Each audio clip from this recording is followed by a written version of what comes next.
భారత్ పాక్ ఉద్రిక్తతల నేపథ్యంలో ఉత్తరాది రాష్ట్రాల్లో చదువుకుంటున్న తెలుగు విద్యార్థులు ఇబ్బందులు పడుతున్నారు. ఈ నేపథ్యంలో తెలుగు విద్యార్థుల కోసం ప్రత్యేక రైళ్లు నడిపించాలని టీడీపీ ఎంపీ లావు శ్రీకృష్ణదేవరాయలు రైల్వే మంత్రిని కోరారు. జలంధర్, జమ్మూ, కురుక్షేత్ర, చండీగఢ్ల నుంచి తెలుగు రాష్ట్రాలకు రైళ్లు ఏర్పాటు చేయాలని లేఖలో పేర్కొన్నారు. జలంధర్, జమ్మూ, కురుక్షేత్రలోని నిట్ క్యాంపస్లతో పాటు లవ్లీ ప్రొఫెషనల్ యూనివర్సిటీలో తెలుగు రాష్ట్రాలకు చెందిన అత్యధిక మంది విద్యార్థులు చదువుకుంటున్నారని తెలిపారు. వారంతా స్వస్థలాలకు తిరిగి వెళ్లేందుకు ఢిల్లీ, చండీగఢ్ నుంచి తెలుగు రాష్ట్రాలకు ప్రత్యేక రైళ్లు నడపాలన్నారు.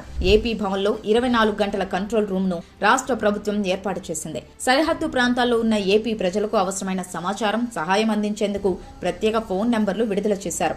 011-233-87089, 9871999430, 9871999053 నంబర్లను సంప్రదించవచ్చు. ఉద్రిక్తతల నేపథ్యంలో ఈశాన్య రాష్ట్రాల్లోని 24 ఎయిర్పోర్టులు మే 15, 2025 ఉదయం 5:29 వరకు మూసివేశారు. దీంతో రైళ్ల ద్వారా విద్యార్థులు, పర్యాటకులు తమ సొంత ఊళ్లకు చేరుకునేందుకు ఏర్పాట్లు చేయాలని పలువురు కోరుతున్నారు.